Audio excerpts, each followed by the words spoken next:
Amen. Purihin ang Panginoon. Alam niyo, meron tayong, ang TBC ay meron po tayong, I would say, na parang kaugalian na natin. Na pag mainit ang panahon, mas marami ang nag-worship sa Panginoon. Sometimes, iniisip ko nung mainit ang panahon ngayon, baka konti ang dumating. Pero, maraming beses ko na po napapansin, mas mainit ang panahon, mas marami ang sumasamba sa Panginoon. Ibig sabihin, mainit po ang ating pananampalataya sa Kanya. Amen po ba? Walapakan po natin ang Panginoon. Ngayong umaga, yung papatuloy po tayo. Alam nyo, siguro kung titigil tayo sandali at mag-iisip tayo, ano kaya ang buhay natin, ano kaya ang pagkatao natin kung wala ang salita ng Diyos? Siguro, malilito tayo sa kabi-kabilang mga pangangatwiran, mga prinsipyo ng sanlibutan at hindi natin malaman kung alin ang tama. Lalo na sa sanlibutan ito, mga kapatid, na ngayon ay marami silang pinalalabas na katotohanan. And ever since, the devil has been working so hard to make truth based on the opinion of men. Ibig sabihin, ginagawa niyang relative yung truth. Yung truth sa akin, yung truth sa bawat isa sa atin ay magkakaiba. Pero ang totoo, ang katotohanan ay isa lamang at ang absolute truth ay ang salita po ng ating Panginoon. Kaya yan po ang ating tutunghayan ngayong umaga.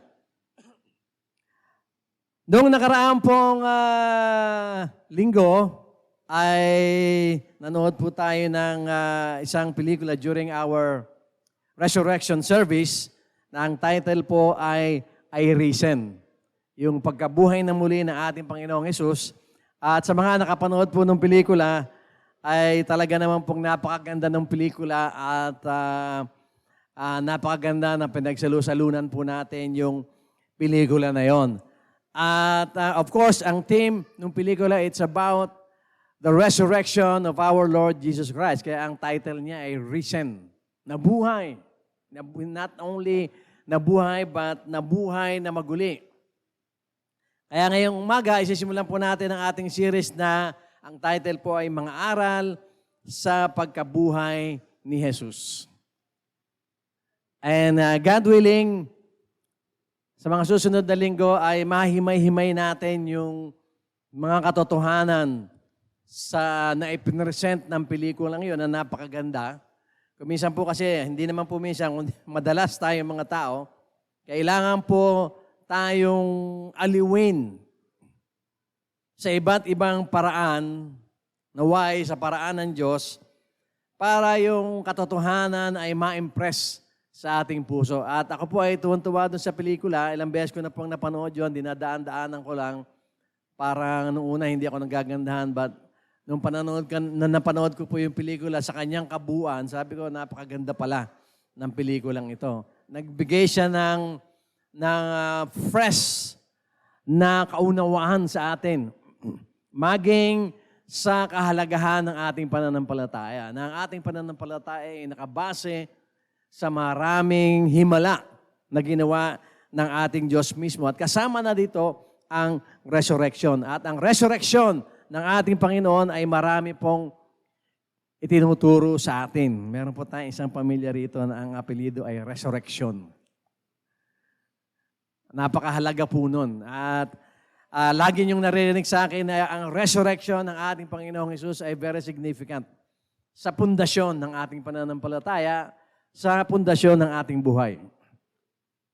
Hindi ito kasaysayan na binabalik-balikan lang natin. Una, ito ay totoong kasaysayan. Pangalawa, hindi lamang natin ito binabalik-balikan natin to entertain ourselves.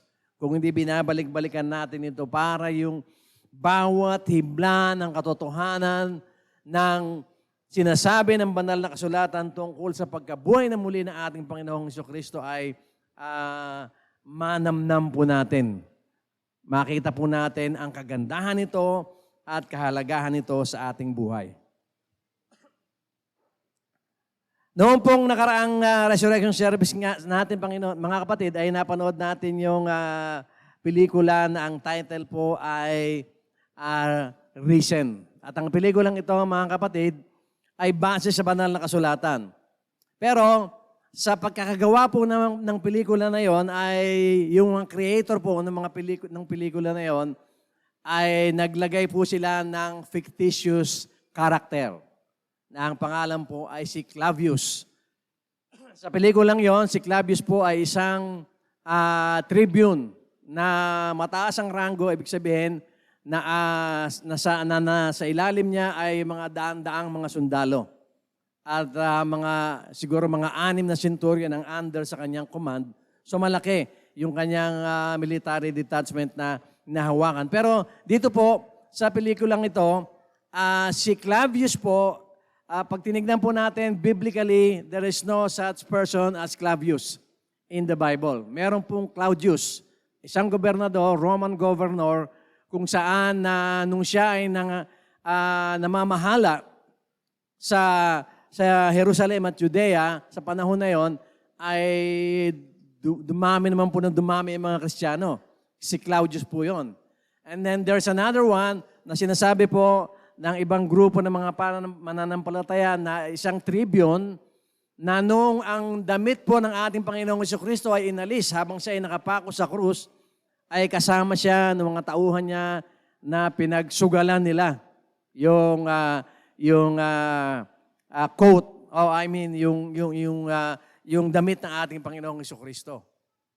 At sa kwento po ng iba. And then there's another person na ang pangalan naman na ay Galileo na fictional din na tribune. Pero sa pelikulang ito, mga kapatid, or sa tunay na kasaysayan ng pagkabuhay na muli ng ating Panginoong Jesucristo ay meron pong tribune. Kaya lang po, yung kanyang kasaysayan ay hindi naman po in-expand sa Bible, hindi naman binigyan ng pansin. Sa pelikulang Risen po, naglagay sila ng isang fictitious, ibig sabihin hindi totoong karakter, but nevertheless, ang kanyang karakter ay napaka-makulay. Yung kanya pong karakter, yung kanyang role, nitong Clavius na ito, na in-inject po dun sa istorya ng kasaysayan ng pagkabuhay na muli ng ating Panginoong Jesucristo ay napakaganda. Pero mapapansin din natin sa mga nanood po ng pelikula na yung kasaysayan ni Clavius, yung role niya dun sa pelikula na yun, na Risen, kung wala ang ating Panginoong Jesucristo, wala ring saysay ang kanyang role. In fact, yung role niya nitong si Clavius sa kasaysayan ng Risen ay humuhugot ng lalim at kulay sa ating Panginoong Jesucristo. Sa pelikulang ito, actually, ang pinakabida sa lahat ay ang ating Panginoong Jesus. At ito pong si Clavius ay supporting role lamang na napakaganda ng pagkakagawa. Pero, bagamat siya ay fictitious character, mga kapatid, ay isinasalarawan niya ang iba't ibang uri ng tao sa mundo. Nakita natin sa kasaysayan ng pelikula, si Tribune na meron nautusan siyang hanapin ang patay na katawan ng ating Panginoong Jesucristo. And he started looking for the body of our Lord Jesus Christ sa isang paraan na investigative. Nag-imbestiga talaga siya. Ito pong si Clavius ay isang Romano na ang dinadasalan niya ay si Mars, yung Diyos-Diyosan ng mga Romano. At yung si Pontius Pilate naman ay iba na namang Diyos-Diyosan ang kanyang pinagdadasalan. At makikita po natin na si Clavius ay hindi po naniniwala sa ating Panginoong Jesucristo. Kung tutusin, pag tinignan po natin ang kasaysayan sa Biblia, yung pong role ni Clavius ay role nung mismong tribune na inutusan para magpahirap sa ating Panginoong Jesus at magpako sa kanya sa krus. And at the same time, nung 3 araw na, siya rin ang nautusan para patayin na yung mga nasa krus dahil palapit na po ang holiday ng mga Hudyo noon, ng Passover, at ayaw nila na pagdating ng Passover ay may mga nakapako sa krus. Pero dito sa pelikula na ito, nakita po natin ang isang nilalang na bagamat siya isang dignified na tao, mataas ang ranggo, ay siya po ay mausisa. Naghahanap din siya ng katotohanan ayon sa misyon na binigay sa kanya ni Pontius Pilate. Dahil nawala po ang katawan ng ating Panginoong Jesucristo sa kanyang libingan at ang sabi nga sa panahon nila doon ay nabuhay daw si Kristo pero hindi sila naniniwala. Of course, nabuhay na maguli ang ating Panginoong Jesucristo at sa kanyang pong pag-iimbestiga ay dumating siya sa pagkakataon na nakita niya ang ating Panginoon na buhay na buhay. At siya po ay nasyak sa kanyang natagpuan. Dahil malinaw na malinaw sa kanya na si Kristo, ang ating Panginoon, ay namatay sa krus dahil siya mismo ang nag-utos sa centurion na saksakin ng sibat sa tagiliran ng ating Panginoong Hesus.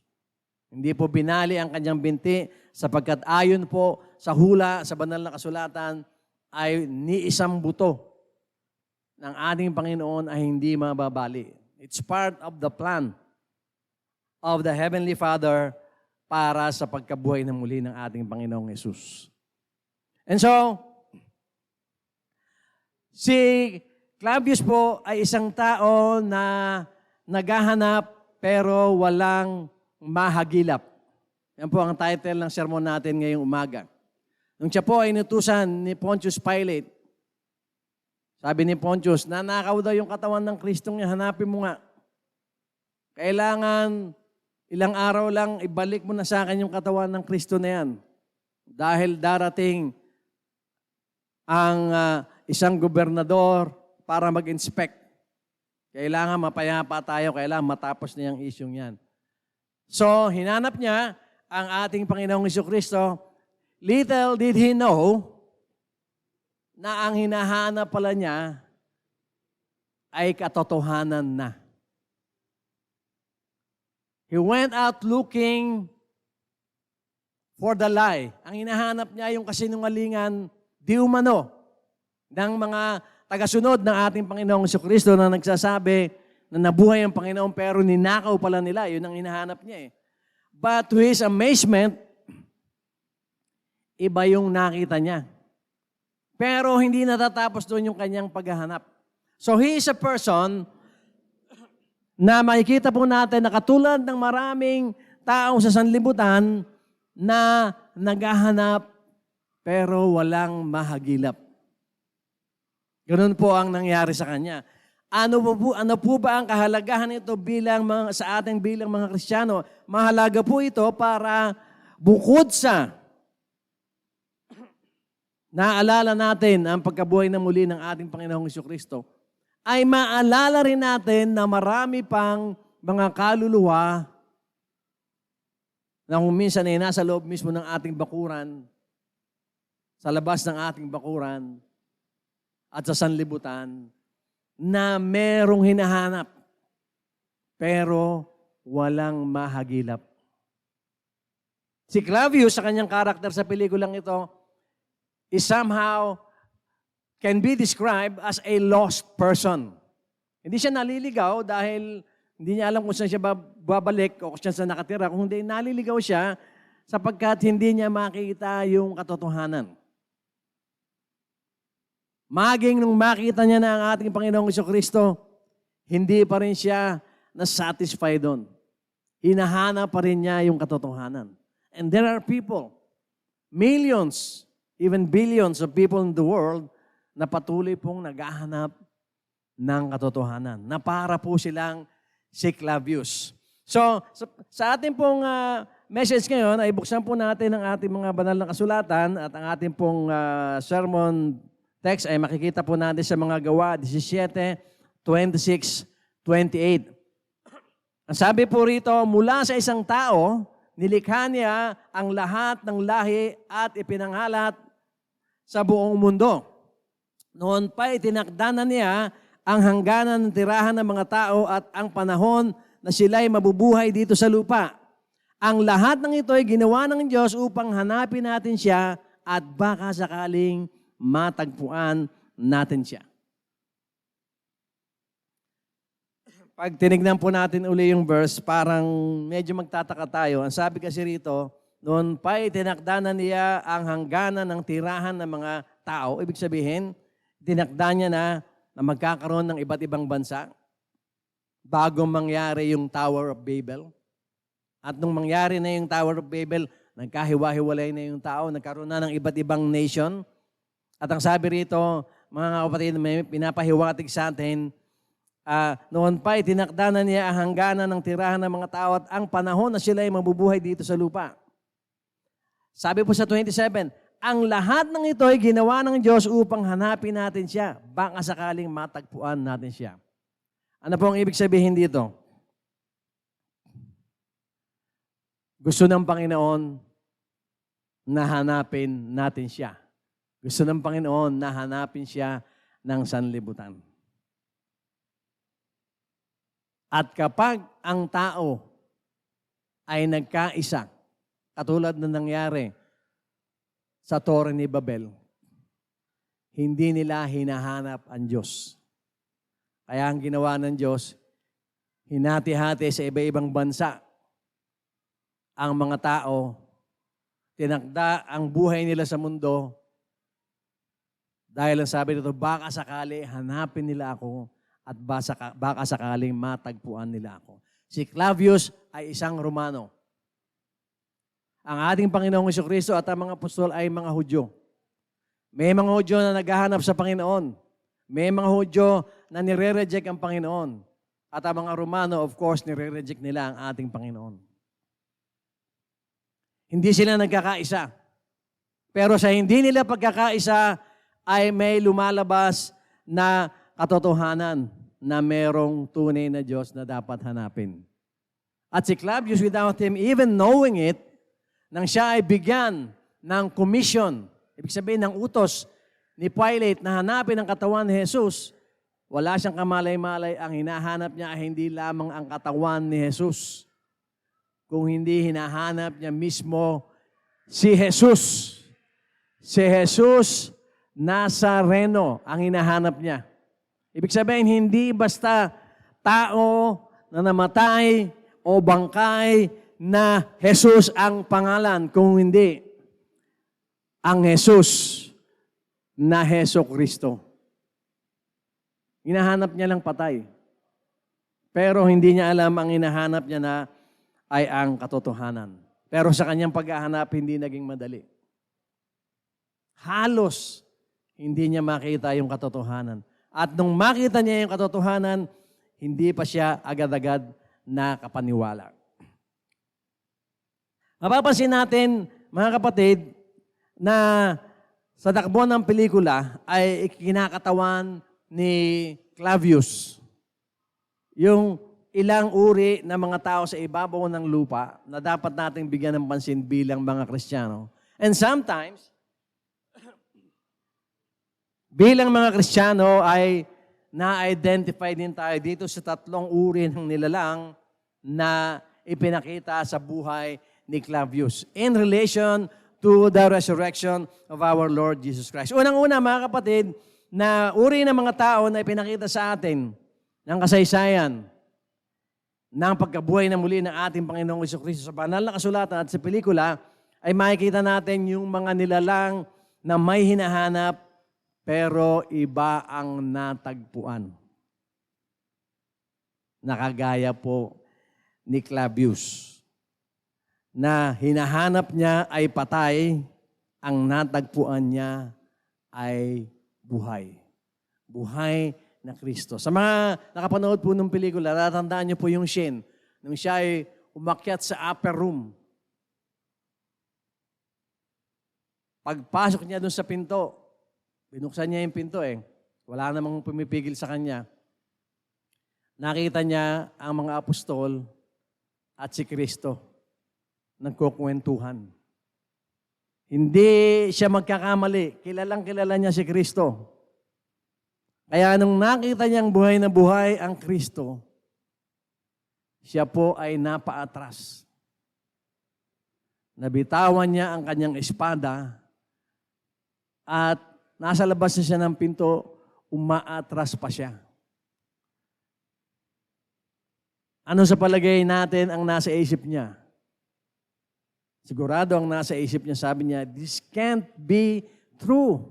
Hindi pwedeng mangyari ito. Imagine kung kayo si Clavius na binigyan ng order para ang Panginoong Jesucristo ay ipako sa krus.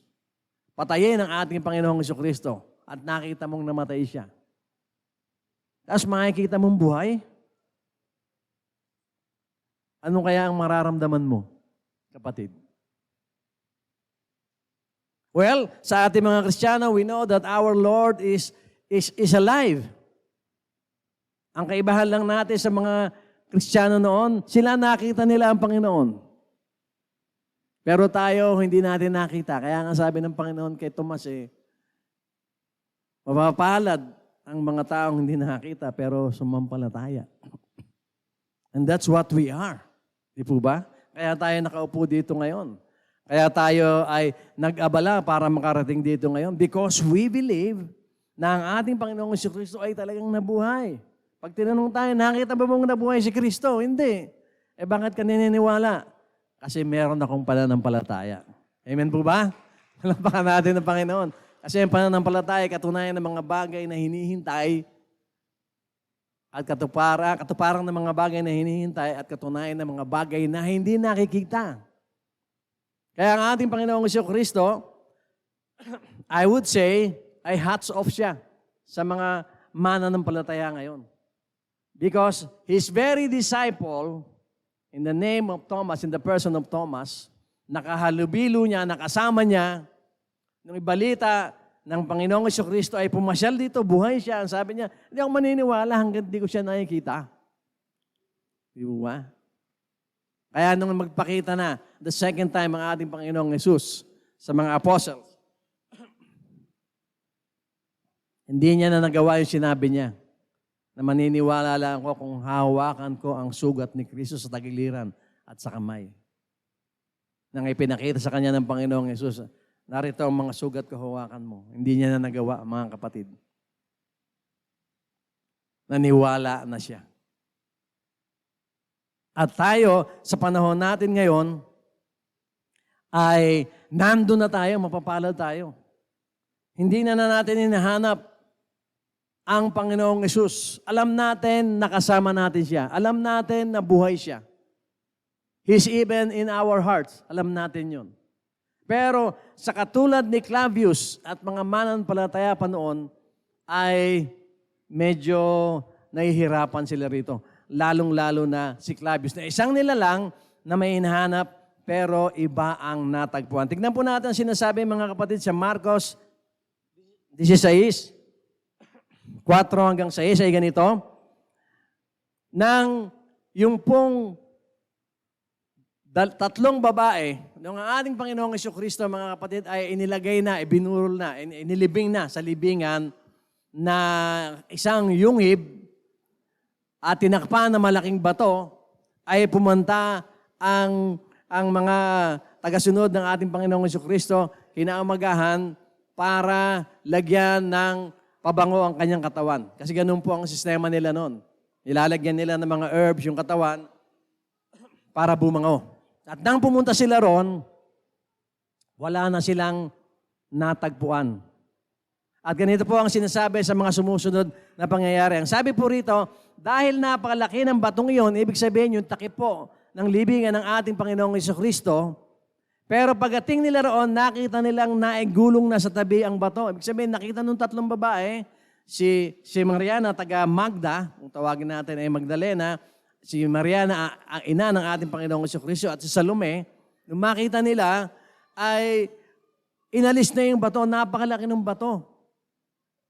So, itong tatlong babae na ito, si Maria Magdalena, si Maria na ina ng ating Panginoong Jesucristo at si Salome na may dalang pabango ay Mga nilalang din sila, bagamat sila ay sumasampalataya sa ating Panginoong Jesucristo, na may hinahanap sila pero iba ang natagpuan nila. But just like Clavius, ang hinahanap nila ay bangkay ng ating Panginoong Jesucristo. Ang hinahanap nila ay ang patay na Jesus. Pero ano po ang natagpuan nila? Ang natagpuan nila, mga kapatid, ay isang libingan na walang laman. Hanggang sa ngayon, marami pa po ang naghahanap pero iba ang natatagpuan. Kagaya po ni Clavius, kagaya po ng tatlong babae na yon na paglilikuran sana ang bangkay ng ating Panginoong Hesus. Sabi po sa verse 5, kaya pumasok sila sa libingan at nakita nila roon ang isang kabataang lalaking nakasuot ng puti na nakaupo sa gawing kanan. Takot na takot sila. Pero sinabi ng lalaki sa kanila, huwag kayong matakot. Alam kong hinahanap ninyo si Jesus na taga Nazaret na ipinako sa krus. Wala na siya rito. Sabi nung anghel. Yan po ay sa Marcos 16:4-6. So ano po ang mga aral na itinuturo sa atin na mga verse na ito? Tinuturo po sa atin, mga kapatid, na huwag nating hanapin ang kabiguan kung hindi ang tagumpay. Yung pong tatlong babae, dapat sana ang hinahanap nila ay ang buhay na Kristo at hindi ang patay na Kristo. Because up to that point,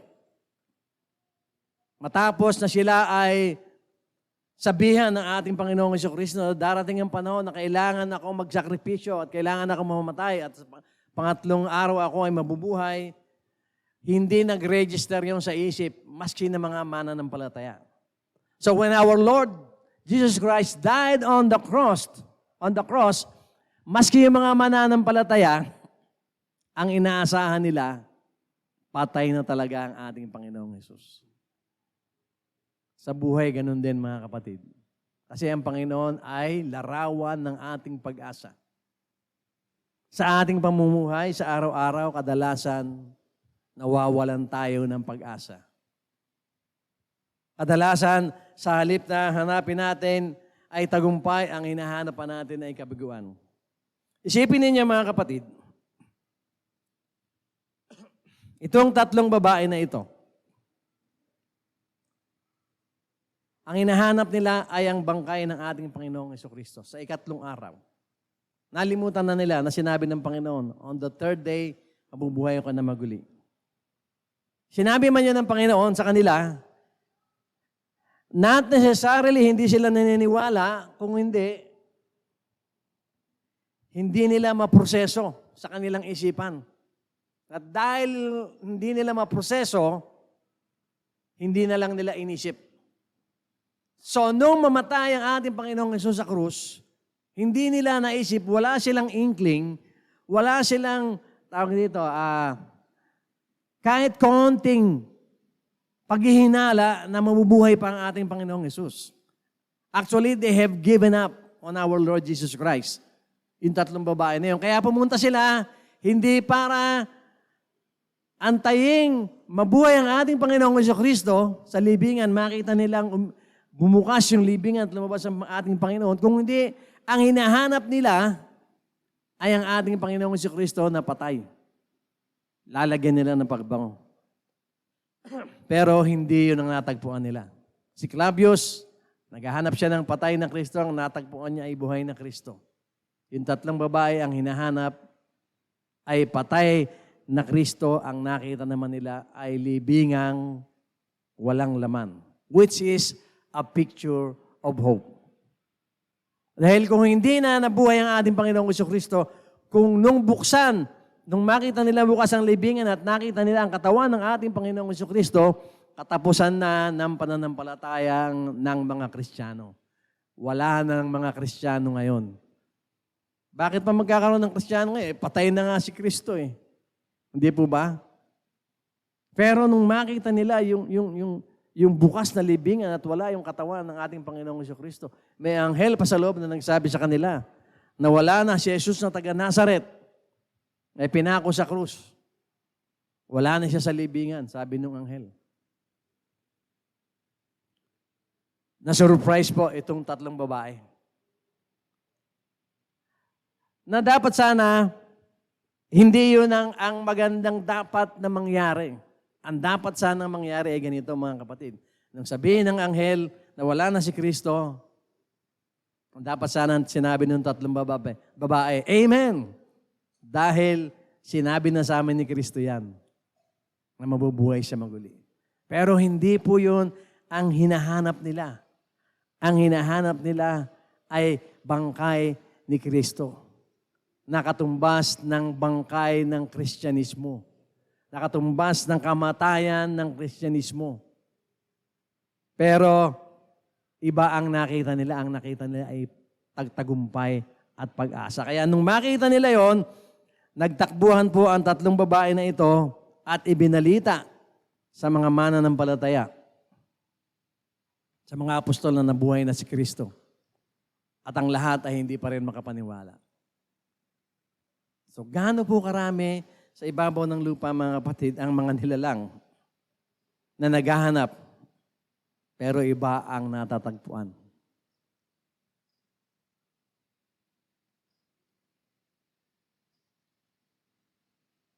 Marami po yun, mga kapatid. At alam nyo, bilang mga mananampalataya, bilang tayo na naniniwala at nananampalataya ng ating Panginoong Hesus ay nabuhay na maguli, kailangan nating ibalita sa kanila, sa mga naghahanap ng kabiguan, sa mga naghahanap ng katapusan na ng buhay, na huwag kayong matakot, hindi pa katapusan. It's not the end. Kagaya na sinabi ng anghel, parang sabi ng anghel sa kanila, it's not the end. Don't you worry. Christ is alive. He has risen from the dead. So yun po ang unang mga klase ng tao na pinakita sa atin dito na mga nilalang na may hinahanap pero walang matagpuan. Ang susunod naman mga kapatid, pangalawang natutunan natin sa mga aral ng pagkabuhay na muli ng ating Panginoong Hesus ay yung mayroong mga nilalang na hindi makapaniwala sa totohanang natagpuan. Kagaya po ni Clavius, nang makita niya ang ating Panginoong Hesus, umatras siya. Pero bumalik siya uli. Kung natandaan niyo sa pelikula, napakaganda ng takbo ng drama eh. Pumasok siya, nakita niya si Kristo, kasama ang mga apostol, napaatras siya, bumaksak yung espada niya, and then, nung mahimasmasa na siya, bumalik siya. At nakita siya ng mga apostol at ng ating Panginoong Jesucristo. Gusto ko po yung portrayal nung tagpo na yon, na nandyan sa pinto, yung isang mataas na ranggo na sundalong Romano na hinahunting tayo. Pero nung pumasok siya uli, hindi na alarma yung mga apostol. At yung gumaganap na Kristo doon sa pelikulang yon, nakangiti pa sa kanya. As if, parang walang problema. Sabi sa kanya, pasok ka. There are no enemies here. So, while itong si Clavius ay gusto niyang mapatunayan yung nakita niya talaga, kung si Kristo nga ay nakita niya, nang pagbabalik niya nakita niya, at ganun ang pagtanggap sa kanya, eto na naman, imbis na maniwala siya, natulala na naman siya, umupo siya, parang nanghina siya, umupo siya, at patuloy lang ang mga apostol sa kanilang pag-uusap kasama ang ating Panginoong Hesus. And he couldn't believe his eyes. He couldn't believe what he saw for the second time. Nung una pinasok niya, nakita niya, lumabas siya, bumalik siya, nandun pa rin. At higit pa ron, mga kapatid, itong si Clavius bilang isang nilalang na hindi makapaniwala sa katotohanan ng natagpuan niya, nang mag-ali siya ng mga apostol, Dahil dumating na naman ang mga sundalong Romano na naghahanting sa kanila, sumama pa siya. At habang kasama niya ang mga apostol, he is still in disbelief. Yung bang naranasan nyo na andito talaga, yung tao, yung hinahanap ko, pero somehow, hindi pa rin ako makapaniwala. At nung si Claudius, he went with the apostles for a day or two. Pero hindi pa rin siya makapaniwala. Nung una, nasa distansya siya, sinusundan niya lang yung grupo na mga apostol kasama ang ating Panginoong Hesus. Hindi pa, hinahanap nila ang Panginoong Hesus kasi dun sa pangalawang pagpasok ni Tribune, nakita niya ang Panginoong Hesus. Pagkatapos biglang nawala ang Panginoong Hesus. At inaantay sila sa isang lugar. At nasabi ng mga babae na doon yung antayin ng Panginoon. Ayon sa sinabi ng ating Panginoong Jesucristo. Sumunod po siya doon. At sinusundan niya, malayo siya. Dala niya yung kanyang espada. Tapos bandang huli, nung inalok siya binilan siya ng tubig ni Pedro, na natagapan niya sa binti dahil akala niya kung sino. Doon na nagsimula na sumama na siya sa mga apostol. Ito po, hindi po ito yung nakasulat sa Bible, pero ito yung dramatization of the resurrection at saka yung mga nangyari sa panahon na yon. And so, sumama na siya, bandang huli, nakausap niya uli ang Panginoong Jesucristo dahil lumabas na naman ang Panginoong Jesus, nagpakita na naman sa kanya. And yet, again, he couldn't believe his eyes. Kausap niya na mismo ang ating Panginoon at tinanong siya ng ating Panginoong Jesus sa drama ng pelikula. Claudius, ano ang hinahanap mo? Sabi niya, ang hinahanap ko ay kapayapaan. Tapos nasabi niya sa Panginoon, sabi sa kanya ng Panginoon, anong masasabi mo sa mga naging experience mo? Sabi niya, yun nga ang problema, hindi ko ma-reconcile. Na ikaw ay namatay doon sa krus and yet you are alive. Parang hindi kaya ng isipan ko, sabi ni Claudius. Ang sagot sa kanya ng ating Panginoong Jesucristo, know Him. Kung nalilito ka pa, ibig sabihin, kilalanin mo ang Diyos Ama. Pag nakilala mo ang Diyos Ama, of course, nasa Bible din yon. Ang nakakita sa akin ay nakakita na sa Ama. So kung ako ngayon ay nakikita mo na nabuhay na maguli, ayon doon sa drama ng pelikula, pero hindi ka pa makapaniwala, kilalanin mo ang Diyos Ama. Dahil ang nakakita sa Diyos Ama ay nakakita na rin sa akin. And so, ano po ang nangyari sa pagkatapos ng encounter na yon, ang nangyari mga kapatid, dito si Claudius ay nung kinaumagahan na,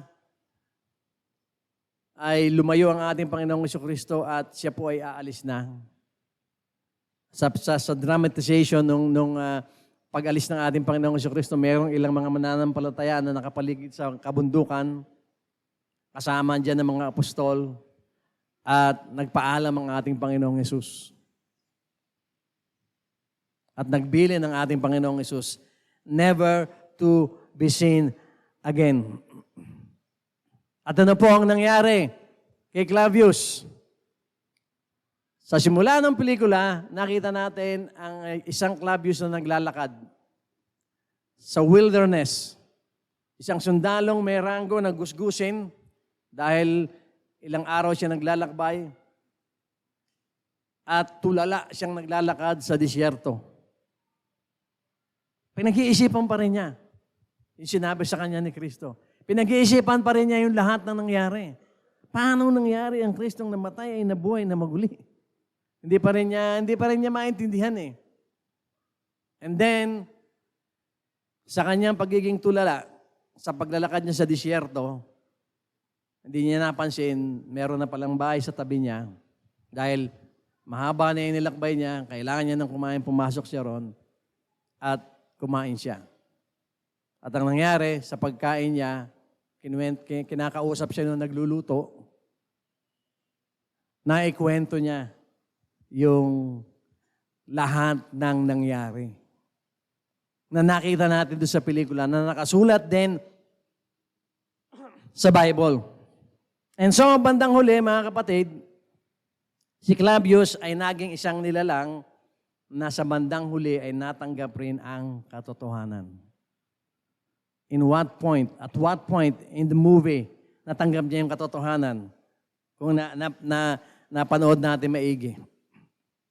Doong matapos siyang kumain, hindi naman pinakita na kumain siya, pero inalis niya yung kanyang tribune ring na made of pure silver.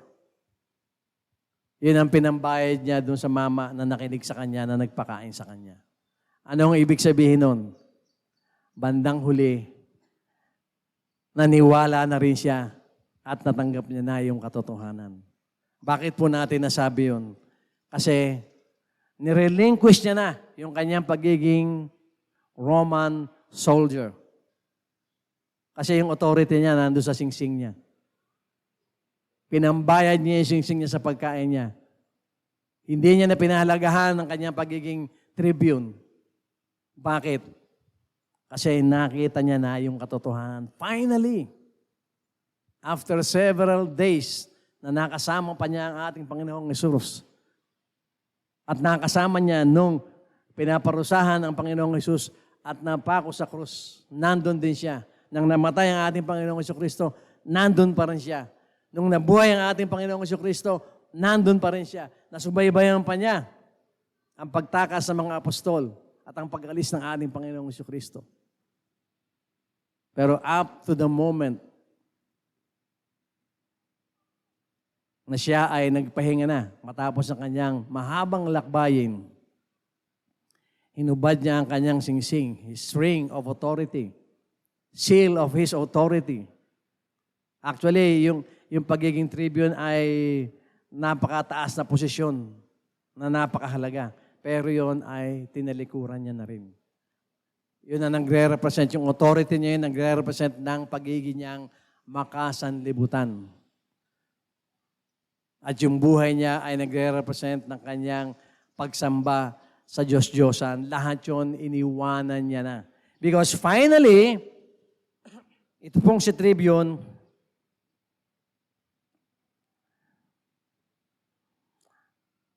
ay naintindihan na rin niya ang katotohanan. Finally, sabi niya, nung naikwento niya, alam niyo, yung confession, yung ginawa niya kasing pagkwento dun sa tao tungkol sa kanyang karanasan sa pagkamatay at pagkabuhay ng ating Panginoong Jesucristo is a confession. And sometimes, we have these things in our hearts na pag hindi natin nailabas, hindi siya nagiging maliwanag. Hindi natin maintindihan kung ano talaga yung nangyari. And as he confessed his experience and his story and the story of the risen Christ, noon niya na naliwanagan. Sabi niya sa sarili niya, now I believe.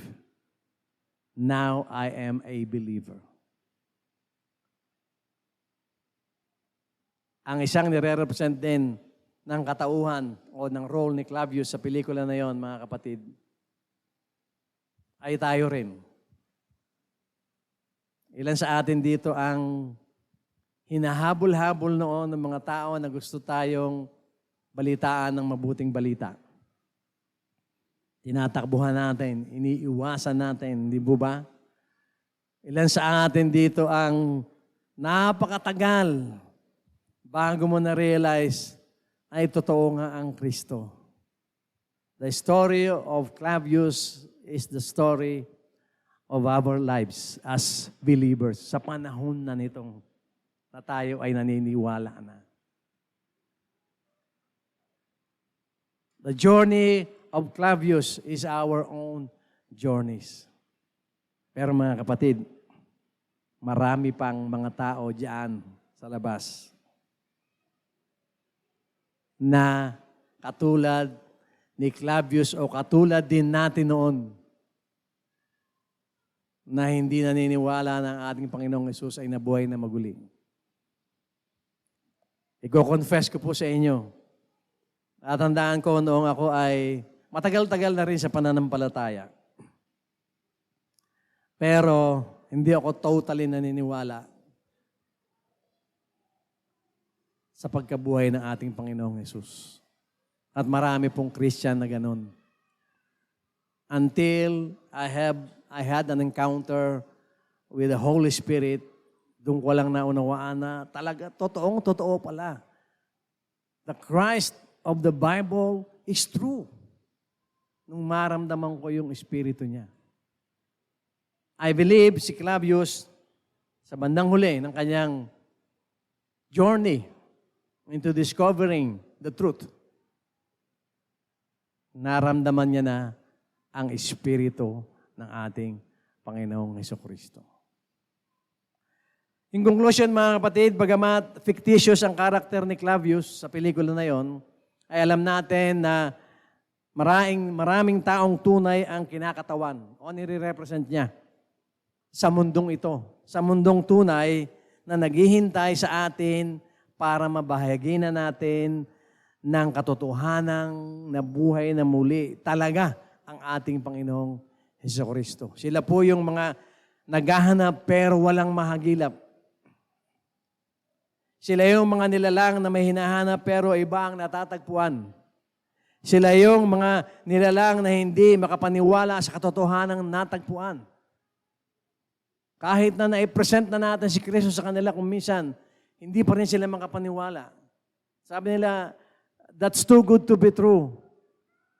Na para ako maligtas mananampalataya lang ako kay Kristo, maliligtas na ako. Manampalataya lang ako na namatay siya at nabuhay siya, maliligtas na ako. That's too good to be true. Marami pong ganun. Maging yung ibang mga Kristiyano na matagal na sa pananampalataya, hindi nila maunawaan na ang kaligtasan ay hindi ayon sa gawa, kundi ayon sa biyaya ng ating Panginoong Hesus. Pero eventually, natutunan din nila at marami pa sa kanila ang naghihintay sa atin. Sila rin, mga kapatid, ang mga nilalang na sa bandang huli ay natanggap rin ng katotohanan. Ito yung exciting part. Sa mga nag-reach out, sa mga merong mga inilista dun sa ating fasting for 40 days ng mga kaluluwa, ito yung exciting part. When we pursue these souls, pag pinagpatuloy natin ang pag-abot sa mga kaluluwang ito, eventually, kung sila man sa ngayon ay ayaw pang maniwala sa atin, maniniwala din sila. Ang Panginoon ang magbubukas ng puso nila, but we have to reach out to them. Huwag nating hayaan na yung marami pang bilyong-bilyong Clavius na nandyan sa paligid natin ay hindi matagpuan ang tunay na katotohanan at ang katotohanan ng pagkabuhay na muli ng ating Panginoon. Purihin ang Panginoon, mga kapatid.